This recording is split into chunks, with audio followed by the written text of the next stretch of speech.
people. Welcome back to the Mrs. Best Reviews channel. We have James from the Watch Your Mouth Reviews channel, who is Hey, here with hey. us. Hello, Good, everyone. good Like, comment, morning, and good evening, subscribe. It's good evening. Did you say afternoon. good morning for no?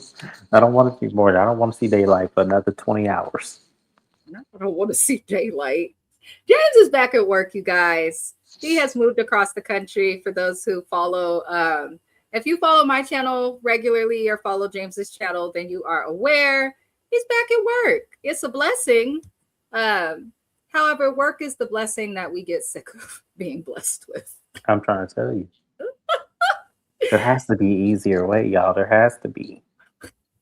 There does have to be an easier way. Well, until we figure it out, friend. I don't know. We just go keep working until YouTube makes us some money. I'm monetized, but it's not enough to quit my day job.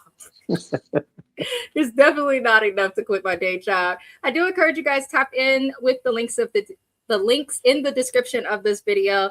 If you are watching this video now, you may be watching the premiere. Inside of the description is a link to James's channel as well as other great creators. Tap in, support them. I also have a link to High Vibes fragrances and candles that belongs to Miss Courtney, cousin of P1JTV. And then we also have a link to also B3ST. He supports everything I do, so I'm going to support everything he does. Tap into his music, his videos, his vlogs, his gaming, his weaponry.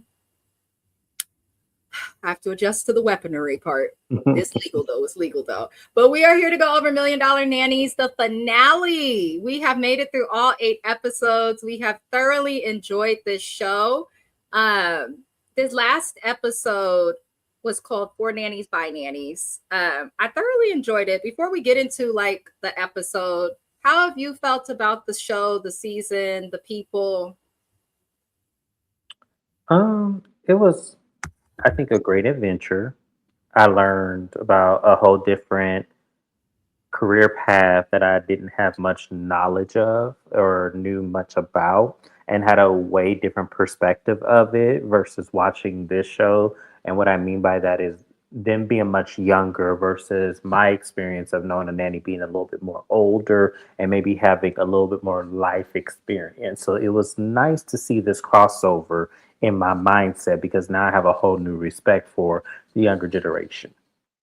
Oh, yeah, I think that's good. I think that's good. I think a lot of people probably have the same idea that you had about nannies, especially people that don't like have kids or work with kids in any way. But it did show a line of nannying that even people like myself who have experienced nannying did not experience or get to do. Like I've nannied for some rich people, obviously here in the Bay Area, but like millionaires, not like filthy rich, if that makes sense. So this was definitely an interesting perspective to see. If anyone hires Leah again, I question them, but it's been interesting to see. Now, season 1, episode 8 starts with Sydney and Jack leaving for Paris. Now, they still have the agency on their mind with them leaving for Paris, but Leah is upset and jealous and literally rooting for them to fail.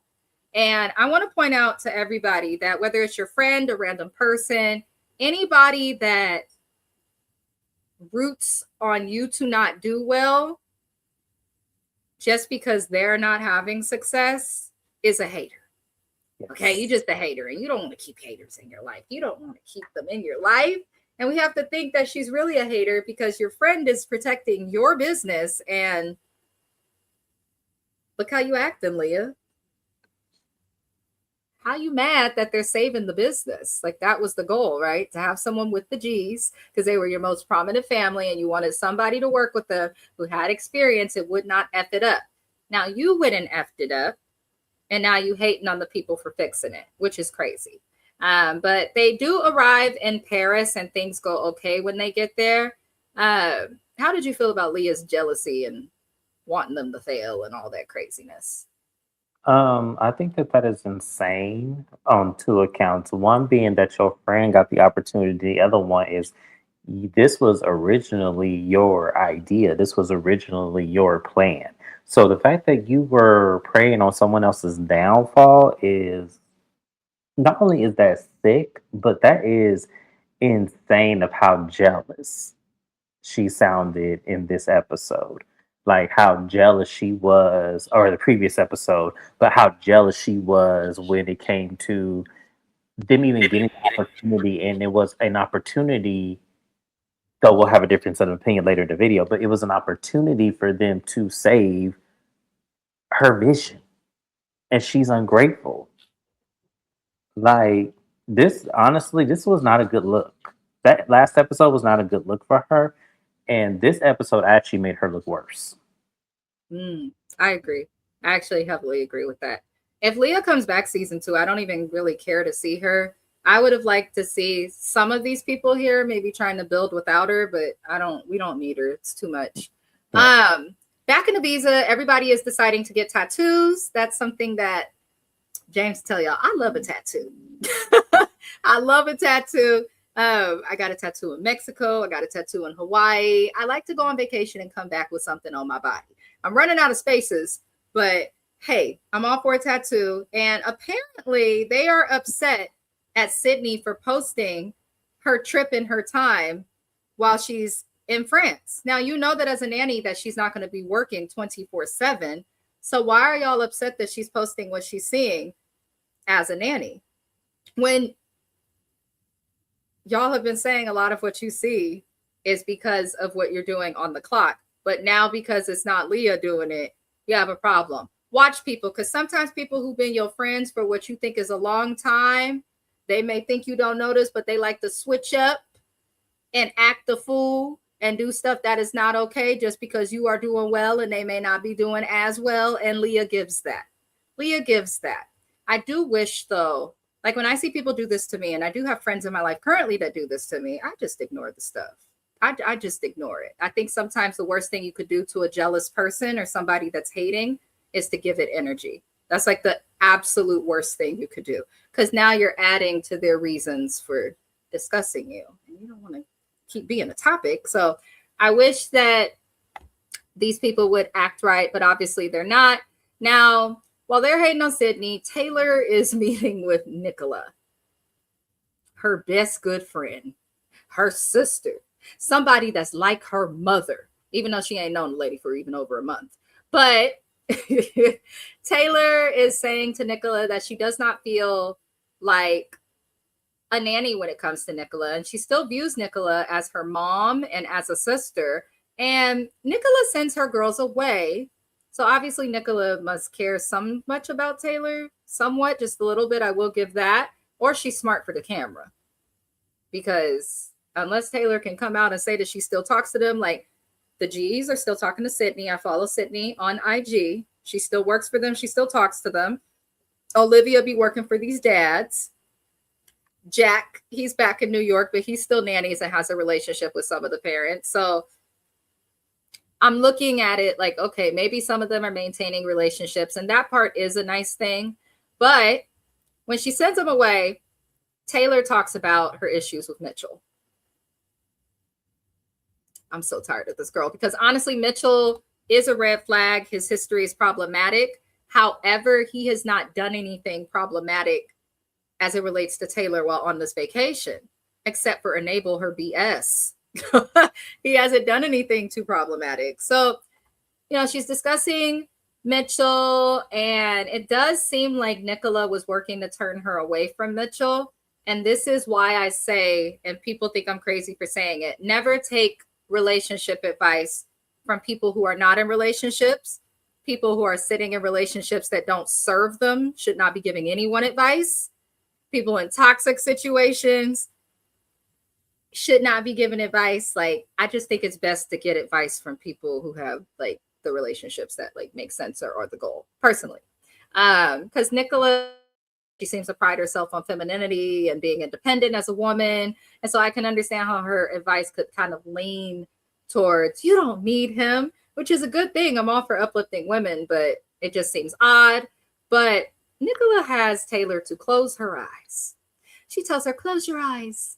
I want you to picture life without him. And I saw what she was trying to do. But Taylor, the dingbat that she asked, I can't even do that because, I like, seriously, I can't picture life without him. It's like, then what is the problem? thank you. Then what is the problem? Because when she did that, I 8 was like, episodes. then what is the problem? Because you're not making it clear. Because realistically, up until this episode, I thought he was childish and immature and a little high schoolish.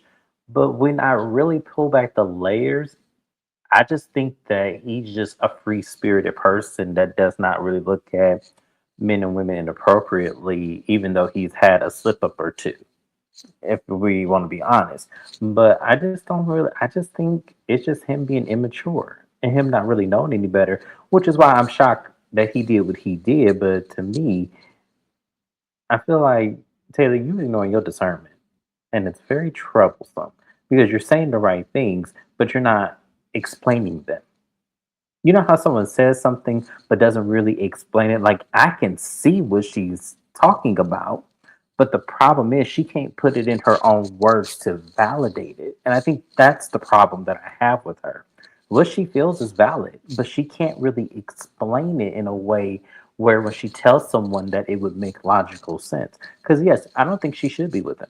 If I'm being honest, I think that these two should drift apart just for a little bit so they can grow individually and then come back together because he's doing things and she's just going along with it, and it's like that's not normal. Yeah. Their relationship is definitely toxic. I think a lot of people sit in relationships that are not like for them, hoping to make it work. I think they'd be more invested in the time that they put into the relationship than Yeah. they do to actually what's going on. I don't know, do better. That's why now when people complain to me about their relationships, I'd be like, especially if it's some stuff that you know you shouldn't be in. Like Taylor's draining, and I can imagine how she exhausts her friends and family and everybody. But she tells Nicola that she wants to work on herself and focus on her and Mitchell. That's all you focus on. But okay, girl, whatever, Tay Tay. Moving forward, things go well with the G's out in Paris. And even though things are going well, they try to have that talk again with the G's, Jack and Sydney. But the G's pretty much is saying they're still not going to recommend the agency. They feel like Leah itself as a person is a huge red flag, and the agency being ran by her is a problem. I agree. The nameless agency, shout out to those who comment on our videos when we are no longer premiering. Somebody said, Mrs. Best, was it just me or they don't have a name for this agency? No, they haven't. It's a nameless agency. And they better not come out talking about the name of the agency is Million Dollar Nannies. No, that's the name of your show. You have not told us the name of the agency. But they explained that the reason they invited the women or Sydney and Jack to Paris is because they wanted Sydney. They like Sydney. They respect Sydney. They don't want anything to do, it seems like, with Leah and some of the other nannies because they are aligned with Leah. And the G's end up offering Sydney a full-time job. In addition to a full-time job, they're offering her a $25,000 sign-on bonus and a guaranteed salary increase after a couple of months. And Sydney gets emotional. I would too. Me as well. Because you understand that family was $25,000 hard. just to sign on?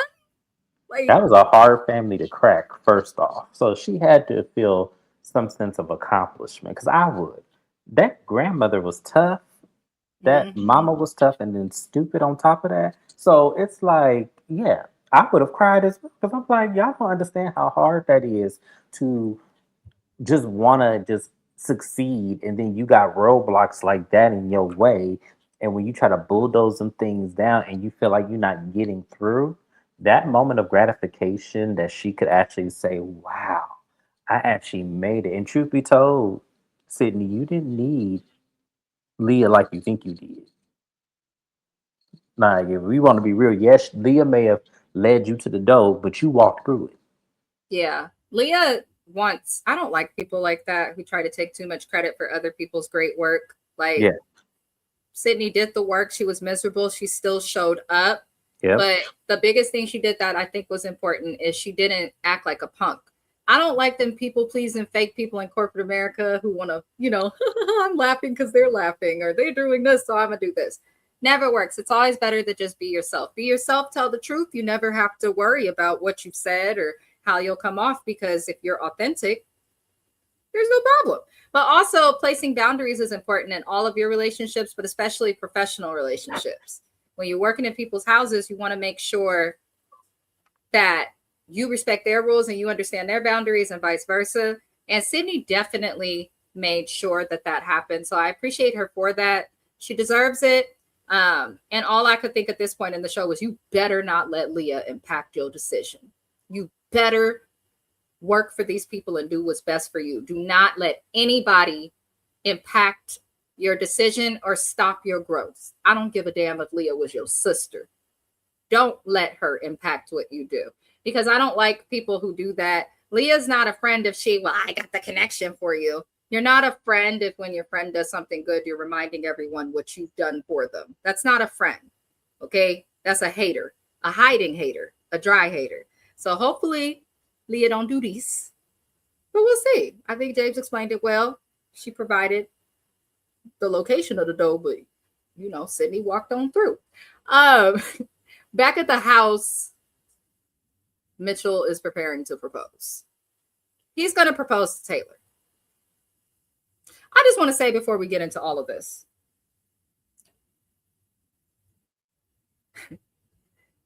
never settle in relationships, because when you settle, you end up with a man that proposed to you only after you complained about wanting to be proposed to and he was questioned about his actions. I don't think he would have proposed if she did not call out the crap that he did, not just like in their current times, but like in the past with that friend when they were in college. He would not have proposed if that did not get exposed. And I know a lot of people are like, Mrs. Best, you can't say that. You don't know. I may be wrong. I genuinely may be wrong because I don't know these people. And this does give the type of reality show that is heavily edited, is what I will say. But I just don't feel like this man wanted to propose. A man that wants to propose is going to propose. Okay. My husband was willing to ask my parents before I was even of legal age, before I was even 18, if he wanted to marry me, and then kept asking until he finally got to the point. Even when I wanted to abandon the wedding, he's like, well, you better call out to work. It's Wednesday. Amen. We getting married today. Like, if a man wants to marry you, I don't care if you're a lesbian, trans, straight, whatever the hell, a zebra in the forest.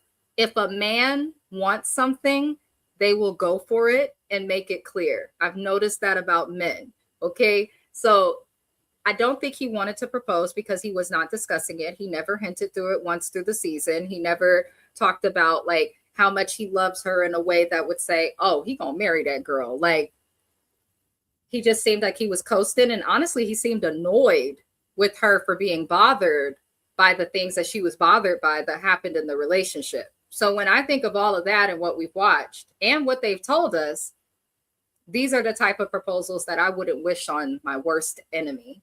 Like, it's nice that you went about it the right way and called her dad and stuff, Mitchell. The scavenger hunt, he does send her on a little scavenger hunt.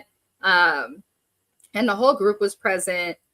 I mean, if I'm in Ibiza and it's beautiful, like, if anything, you should have planned the proposal before you got there. But I don't know. It was sweet. It was pretty. Hannah was petty after they got proposed because the group was watching. And Hannah said, if they live with mom and it takes 6 years and hella arguing, oh, well, ladies, give him a chance. You might still get a ring. I caught your shade, Hannah. And honestly, you are right. Because a lot of people just be thinking it's a flex to be engaged. It's not. A lot of people think it's a flex to be married. Coming from someone married. It's not. I mean, I love my husband. I love my marriage, but you can't look at my marriage and my husband and then think, oh, well, I want that too. No, you have to want what works for you. But they're celebrating a proposal and these people have been arguing. It's been over 6 years, which is too long, in my opinion, for anybody over 25 to wait for a ring. It should not take 6 years for you to know if you want to be with somebody. And it's like, he lived with his mama. Y'all share a bunk bed in his childhood bedroom. Get your own place. Like, even if it's a studio. When I got married, my husband and I lived in a studio apartment. We were 19 and 21. but we weren't living with mama and daddy. So there's a lot of red flags. I think they'll be okay, especially because they're on television. But yeah, the proposal was what it was. Congrats, y'all. How'd you feel about the proposal? Because I'm I running out of didn't nice feel things anything to about it. say. I thought it was very pretty. I did. I thought it was very pretty. I love the scenery and the atmosphere of where it was. I don't think he needed to invite them nannies. I'm sorry. That was way too much extra, but I get it. We had to build a scene. But I thought the actual proposal and the effort was absolutely beautiful. I thought that that was the best opportunity if the relationship was correctly formed. That would be the perfect opportunity in a great proposal setting. However, I agree, Mrs. Best. There is way too much wrong before there is right. There is way too much going on that is not, versus not happening. So I just feel like for me, I don't think it was the right time. I don't think, in my humble opinion, that it was something he needed to do. I feel like you needed to correct some things first before you just up and propose her, because you've already been with this lady 6 years. Y'all are still at your mama's house, sleeping in your childhood bedroom in a twin bed and a bunk bed at that. The fact that you had bunk beds still, even in teenage years, is crazy to me, but okay. And then the thing about it is, even separate from that, you still move and act childish. And I do agree with Mrs. Best. I feel like for me, people are putting way too much emphasis on being engaged, being married, and stuff, and all this. People are putting it in such high level criteria where it's almost like, if you don't do it, then you have lived a life of unfulfilledness and and not success, and that is not true. Mhm. Some of the most successful people have never been married. That's a So fact. you have to, yeah, y'all have to kind of stop putting so much energy. I even had to learn that because I used to be that person. But we had to stop putting so much pressure and so much unnecessary things. Then we also have to stop looking at it as it's something that makes problems go away, because it It does not. doesn't. Yeah. And it does not. And I think that's what a lot of people are doing, especially in today's time. And I think we have Instagram and Facebook for glorifying it in such a way where it is desirable when you see it, because it is a beautiful thing. But all the things that are beautiful does not mean that it is meant to happen or that it's going to be forever graceful, because it may not be. Yeah. So y'all That's just true. pay attention. Y'all just pay attention to those things, because I have high hopes for them, but I'm also not going to twiddle my thumbs or fingers, because I don't know how they'll go on with still maintaining the same personality traits they did on the show. He better keep her pregnant so she can be busy and leave him the hell alone. That's my recommendation to you, Mitchell. She is a lot. Keep her pregnant, I'm keep not a doing this with you today. psychotherapist on standby, and make sure you're aware of where your local psych ward is. That's my comment as it relates to that. Because my goodness. Because Taylor, you got the ring, baby. But like James said, you're still going to have those feelings about his friends and all that happened. But Yep. congrats, y'all. Oh Lord, I ain't shit. I ain't shit. Moving forward, beautiful humans. Leah and Sydney finally have a talk after the proposal, and Leah actually made sense. I still don't respect her as a nanny or as a professional, but she did make sense. Um, in my opinion, should because Leah and Sydney were good friends compared to the rest of the cast, right? Regardless of the fact that Leah was the reason she lost her contract with the G's. If I was in the situation with James and he did some stupid shit to lose his contract with someone, I would at least warn him, like, I'm going to be going to Paris, like privately, not with the group. I would at least warn him, like, they want to bring me to Paris. I know you feel a way about it, but I'm just taking advantage of the opportunity you gave me. That's all. Okay. That's the only point that Leah made that I will give her, because she has no other valid points. But even so, you're supposed to be the boss of this agency. And the boss of the agency is not also going on contracts and working for families. So you got to figure out, Leah, if you're going to be a boss or if you're going to also be a nanny.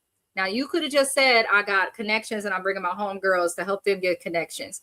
But, I'll give her that. And that's really all I can give her. Now, Leah's not a victim. I want to make it very clear. I also want to make it clear that even though this happened, sometimes friends agree. I think a lot of people base their friendships on having fun, especially younger people, like going to the club. How many girls' trips can we go on? Friendship is deeper than that. To me, I cannot consider someone a friend unless they're able to correct me or I can correct them. We have to be able to have difficult talks, and they need to be able to express themselves to me when they're bothered by something that I may have done, intentional or not intentional. And I need to be able to express myself to them in the same way. That's friendship. That to me is a best friend. That's why I always say, like, yes, we say, hey, friend, this and that. If I'm saying, hey, friend to someone, James will attest to this. I'm not going to say it back, hey, friend, unless I truly consider you a friend. And if you can't get with that, then I don't know what you're going to do, because it takes me time to warm up to people. It just does. Like, and that's how I protect my peace and my energy. It takes me time. But I don't know. I just feel like Leah's the reason for everything that has happened that is negative as it relates to the G's specifically, if we just concentrated on this issue. So she doesn't have a reason to be upset with Sydney. But it does seem like Sydney feels cornered. And it kind of feels like Sydney, from what I watched, what I interpreted is it seems like Sydney feels like she has to go along with Leah to get along. They don't have that good of a friendship if that is the case. I do follow Sydney on Instagram. I've seen her interact with Jack and a lot of the other cast. I have not seen her really interact with Leah. But I hope that they figure out the friendship, if it was actually legit. And I also feel like, Leah, you sitting up here having a talk with Sydney about what you wish she would have done, while Olivia, who was also supposed to be your friend, is the one who ran and told. All Sydney did is continue working for a family that she was already working for to help fix the image that you fucked up. She didn't tell your secrets. She didn't tell your business. And she stuck by you until you proved to be so unprofessional and clearly incapable of leadership. Like, I don't understand why Sydney gets a talking to and she didn't tell your secrets, but Olivia just gets off and actually got another job. I don't understand that. But how did you feel about Leah and Sydney's talk? I felt opposite of you. I actually felt like it was actually insulting because to me, I'm gonna play that same scenario for you that you gave because I thought that was a good example. If I got fired from a job for something that I did and knowingly I did, and you work for the same people, and they decide to go forward with you, I'm not going to get angry with you because they decide to move forward and give you even, more opportunities for you to grow and succeed. That is my hope and wish for you if we do something together. So I'm not the kind of person, and I can't expect me out of Leah. But what I will say is that to me, I kind of felt like for me, I would have been like, "Oh my God, girl, thank you because you redeeming us right now. You are making it so that way it could be saved. It could be, I would have looked at the greatness of it and not so much of like a feeling betrayal because to me, that wasn't betrayal, as you just explained. That was something of, okay, well, look, they moving forward with you. At least you were able to turn an ugly situation great. So I honestly felt like Leah had audacity. I felt insulted for Sydney, and I wish Sydney wouldn't have groveled. That's probably why they're not talking today because Sydney probably watched this shit back and was like, oh, oh hell no, because I would have. I'd been like, wait a minute, what was I thinking? Hold on, this was never my friend. So I just say, like for me, y'all, if Mrs. Best got an opportunity that I didn't get, I'm happy for my friend because sometimes things aren't meant for you. Sometimes things are meant for other people, and you have to cheer them on and encourage them to keep on going. Or it just Keep might on not be going. the right time for you. It It may has not, nothing to yeah, do with any of that. The right. universe has what it has planned for us, and that's Exactly. it. And that's one of the things I'm still learning and that I'm growing to understand as I get older. So that's why I never take things when people get opportunities, I'm like, yes. Because we need our friends to get these opportunities, y'all, because they're very slim to none. Like, and we have to look at that from all aspects. So no, I wouldn't have I felt like I understood what Leah was saying. I understood what she was saying in the moment. However, it wasn't coming from a genuine place, which is why I couldn't receive it. It was coming out of jealousy. It was coming out of, well, I did this and and how dare you? And it's like, well, and you did It's this, but the you also messed up. entitlement. It's the Yes. it's the entitlement. The other thing Leah has to understand, you gave like one job at a time. Baby, the way she talked about herself as a nanny, I expected to see Leah doing the most, and she was terrible. We saw her cursing around the kids, not fully following Right. what the G's wanted, like absolutely doing the most, getting dressed up to go interview for the handsome dads. I feel like you want to do stuff, work toward it, Miss Leah, and But to me, this put was the her effort. karma. This Hmm? was her karma. This was her karma. For I felt sleeping like with this was her the man in karma. that tent. Yeah, I feel like this was her karma. No, it wasn't even so much. I wouldn't even go that far. It was the fact that when it was the first day and they were interviewing with this family, she said, "Oh, I'm just going to take the first job since they're demanding," not really giving someone else the opportunity that maybe someone was better than you for the job. Like, why do you automatically have to take it? Like, so I kind of felt like that was her karma because that's what you get. She did do that. I also felt like it was unprofessional. Even though Sydney did a great job, I don't think it was right to give her the job just because she was your friend. And obviously, Right. she was under that impression. But I don't know where they at today. I don't see much with them online. But Good it for looked Sydney like because you deserve better.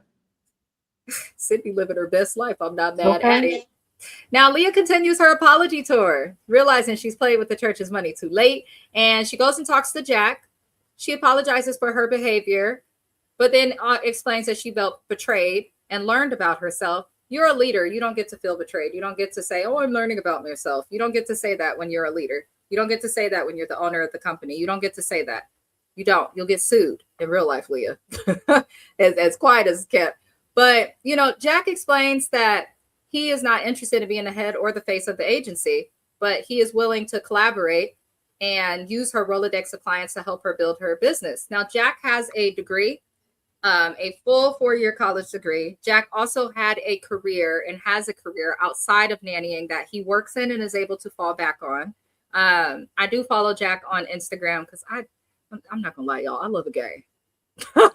I do. I'm not gonna lie. I love a good gay. I really do. And he also just seemed nice. He had a good personality. He stepped up as a leader when needed. You could tell he really thinks before he reacts, and he was loyal to who he was meant to be loyal to or who he said he was to be loyal to. So I have several reasons for liking him, and him being gay just adds to it. But he doesn't need this shit. And if Leah would have got out of her jealousy and misdirected anger, she would have seen that. You should have been utilizing the skills of many of these people because they're all educated. Taylor and her man got degrees and met in college. Tamaya wants to be an audiologist and studies. Like, Hannah worked her ass off to get everything that she has in New York and also has talents. And then Jack has this. He is correct. This is a great thing that, I work in healthcare. Whole person centered care is nothing without the collaboration of providers and clinicians such as myself working with people.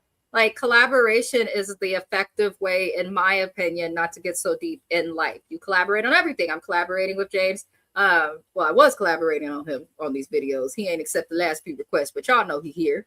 But I collaborate with him on lives, doing videos, schedules, things like that. Like, collaboration is a part of life in all aspects. So I loved what Jack had to say about that. And I love that even though this lady was a nasty bitch to him for many episodes, he still at the end of it was like, I'm willing to help you. My strengths in business, I can maybe help you advertise and do things in the correct way.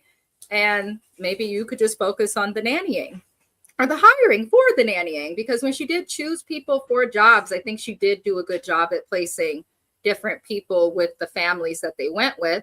But she just should not be doing anything like, if you were in a business, I'll say HR related, like the things that count. So I'm happy with their conversation, but I still don't really like this lady, if that makes sense. But how did you feel about her conversation with Jack?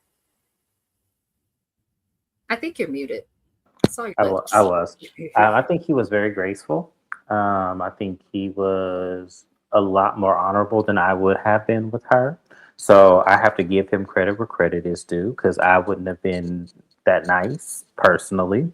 I also wouldn't have been that encouraging either. I would have told her, thank you for this experience, but this will be the last time I'm working with you. I don't see it for you. I thank you for this trip. Here is my last bit of this deposit, and I'm about to get on this plane and go back home because Oh, I'm not going to play with you because I would have left. Because not only did this lady get angry because her stuff got exposed because she exposed it, and then she got mad because they voted her out and voted him in and then made it his fault. And now she want to come around the corner and sit up here and smile in his face saying, "Oh, it was never personal. This was just my baby." It's like, well, if this was your baby, then why did you neglect it? thank you. So Thank no, you. I wouldn't have been as graceful as he was. That's God through him. I'm telling you, that's the work of God. Because I would not have been that graceful. Just saying. I think it was smart to be that graceful because people Absolutely. are watching and they would have said, you never know, they could say the same thing. Like, it's already enough he was on this TV show, but look how he acts. So being graceful probably protected his professional Oh, of reputation course. outside of nannying, and it probably also protected his professional reputation even within nannying. The only person I really feel that this show, in terms of reputations that were damaged, impacted, I don't see anyone hiring Olivia. You just don't put nail polish on anybody's child without permission first. There's some things you get consent from the parent. That's one of them. She also looked like she don't know what to do and to just let your kid run around in circles like they need help.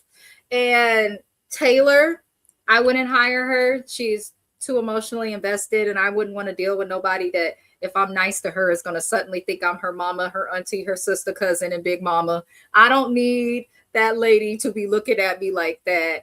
And Leah, I would never hire. And Mitchell, because he don't know how to separate business from pleasure and don't know how to man up and get his bitch in order. So, you know, hey, I'd hire Hannah. I'd hire Jack. I'd hire Tamaya. I'd hire Sydney. There's no one else from this cast that I would hire. But I have a feeling the people I would not hire from this cast will be back next season if they get a season Well, two. let's hope. I definitely want Tamaya to redeem herself or get the fair shot that I don't think she got compared to some of the others. Why? So Why don't you feel she got a fair shot? I feel like for me, it was kind of like her job was kind of like short lived. We only saw what, like one, 2 episodes? Same with Hannah. She had just the one job. At Yeah, she just least had the. Tamaya got to work for Nicola and the lady, I but guess what I would have wanted based on what I saw of her was I wanted her to get like an opportunity the same way Sydney got. If I'm being oh, well, that's unrealistic. Nobody got that. And nobody was going to get that because Sydney is the best friend. So if that's the case, you got to feel that way about the rest of them too, with the exception, I would say, of Jack. no, I do feel that way about a lot of them. I do. I do. I actually thought Hannah could have got a better shot too. And I also felt like the way Jack stepped up, I kind of felt like for me, well, I'm kind of glad he didn't go with them dads. I'm kind of glad that didn't happen because He that would wanted have to. just yeah. I'm kind of glad that didn't happen. But I felt like to me, I wish there was more families to go around That's for that some of again, them. that all comes back to Leah. And that was my biggest problem with Leah this whole season. You said you had an agency, this fake ass agency. If you have an agency, then there's a family for everybody at all times. She gave one at a time and took half of the jobs. I would never work for Leah. Any smart nanny would never work for Leah. You supposed to be my supervisor and you taking money from my pocket. Right. Girl, bye. After the talk with Jack, Leah approaches the group. She admits to not knowing how to run a business. Anybody surprised? Anybody surprised? No. A supervisor doesn't get to go off. A supervisor doesn't get to cry. A supervisor doesn't get to throw a fit. And the owner especially doesn't. Like, get it together, Leah. Get it together. But Tamaya reminded Leah, like, it's okay. We understand you're learning. But she made a very good point and explained that without the nannies, that she would not have had anything. She couldn't have worked for all these people at once. She couldn't have utilized all these connections at once. If you want to have a nanny agency, you need to understand and respect the fact that your nannies are going to be the ones working. And I like that Tamaya reminded her, without us, you don't have shit. You don't have an agency. You're just somebody who worked for the Kardashians, and that's not as respected as you would think it is. It's just not, unfortunately. Now, after all of this, they decide Leah's going to get her agency back. I was like, who cares? It's episode 8. Like, okay, you got your agency back, but You don't really have much of an agency. You got your agency back, but all of the nannies within your agency are going back home to where they live to do the jobs that they were getting without you. And I doubt that any of them would want to come back and work with you. Tamaya felt alienated because Leah, Olivia, and Sydney acted like the Three Musketeers. She is correct. Now, granted, the only thing I didn't like that Tamaya did was talking about Sydney's religion and stuff, but she was pushed to that point. So I'm going to give my sis some grace.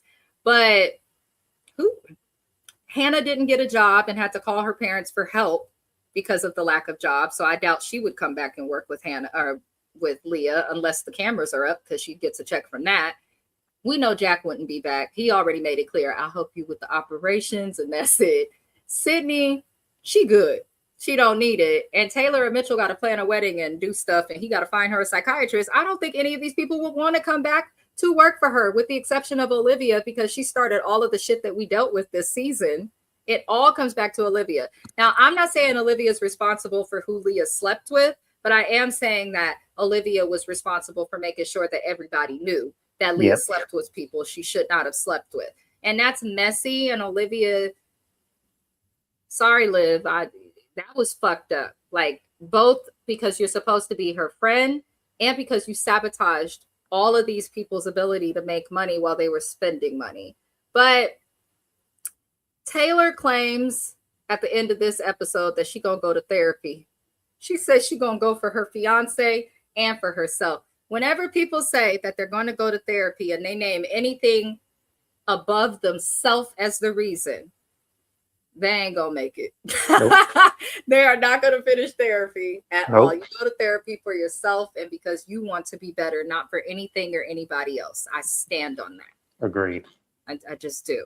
What else happened? Not much happened in this episode. Olivia does admit that she should have handled things differently. And she admits that she did cause a lot of drama. Now, this is messy, and I wrote it in my notes because I really felt the need to say this. This is what we call a hush ring. For anybody wondering what a hush ring is, the ring that Mitchell gave to Tay-Tay. Hey, Tay-Tay, girl. That is what I call a melanin redacted, shut the fuck up, bitch ring. He is tired of hearing this lady. I've been with you for 6 years and there were these girls from 6 years ago and this and that. And I just want to feel this and I don't feel love. He was tired of hearing your voice. He was tired of it. Did you feel it was a hush ring? Absolutely. I mean, here's the thing. Not only was it a hush ring, but it works every time. It works every time. Y'all women fall for that every time. Jesus. Do better. Just say no. Just do better. Just if like they used to tell us in the 90s with the dare, just say no. Hell.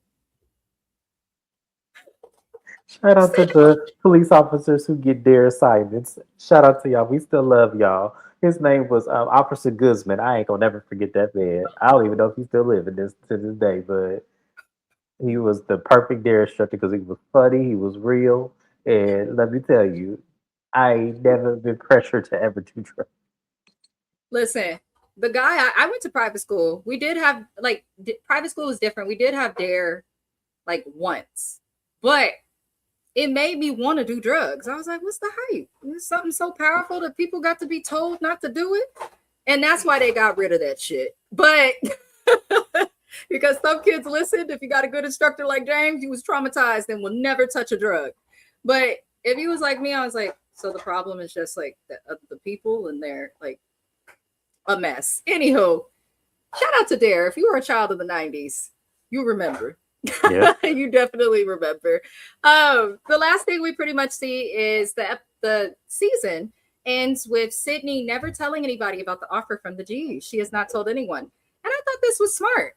After all the drama that goes on in this house, and I think everybody did show just a smidge of hateration with the exception of Jack and Tamaya. Everybody showed a little hateration. So if I were Sydney, I would have kept it private, but she did accept the job with the G's. they had left that as kind of like a cliffhanger. I was happy to see that she accepted the job. And that is where the season ended. How did you feel about her accepting the job? I feel like I we're on would the same have too. page with it. Yeah. Yeah, who wouldn't? That sounds like promise. If I'm getting $25,000 just for the bonus, I can only imagine what the year salary is. So, Hello. And they promised her a raise after 6 promise months. a raise, probably free living. Hello. Like, that's a no-brainer. That's life-changing right there. I would have definitely accepted it, especially because now that they have warmed up to her, it's going to be probably easier for her now. Yep. They trust her now. Yeah. They definitely trust her now. I'm happy for Sydney. I do hope the show comes back for a season 2. I am drained of covering Housewives and Bravo. I'm tired of covering shows that are the same. And I feel like from Bravo to OWN, okay, to even some shows on other networks, they all kind of follow the same format. So I do appreciate Hulu and Freeform and Leah for pitching the show and coming up with an idea that is unique to television. The next show that I will be replacing this slot with is likely going to be Married at First Sight. There's also another show on TLC that I will be adding called The Double Lives of Suburban Wives. I'm not going to do it live, but tap into that. On the 31st, I have Fightland. That is a new 50 Cent show on Stars. I will be covering that. Put a Ring on It, Cheat Have. I will be doing those live. That is a show on OWN. It just looked real ignorant and like we can't take it serious and fun to talk about. So I'll be doing that live. Any content creators that are interested in joining, yourself included, James, let me know. Tap in, you guys. I don't know what days the Put a Ring on It is going to air, but we will figure that out, y'all. Trust me. I usually do it the next day that stuff airs. Other than that, that's all for the shows I'm going to be adding right now. If there's anything you want me to cover, let me know. American Born 2 did ask me. He is one of our moderators and a good friend, also here all the time. American Born 2 asked me to cover the Housewives of New York because they have a new cast. I'm going to do the Housewives of New York on a trial because that was how I got into Housewives as a whole. And since they got rid of all them problematic people, I'm going to give it a trial. A trial. If after 5 episodes, if my teeth itch, I can't do it. I don't have the time. That's only fair. That's only fair. I can't stand them. But other than that, you guys, I don't have any lives. If you're watching this video, you're watching on a Wednesday. I don't have any lives on Thursday, but James does. I do. We have Next Gen NYC. So, yes, we'll be on my channel Thursday. So, y'all come on through. Come on to his channel on Thursday. And then we'll end the week with our Married at First Sight review on Friday. And then on Saturday, we'll have Love After Lockup and all of those things. But I appreciate you, James, for being here for all 8 episodes. I hope that you guys consider liking the video, subscribing to both channels. The link to James's channel is always in the description of this video. We appreciate y'all. Leave a comment and we'll see you next time. Adios.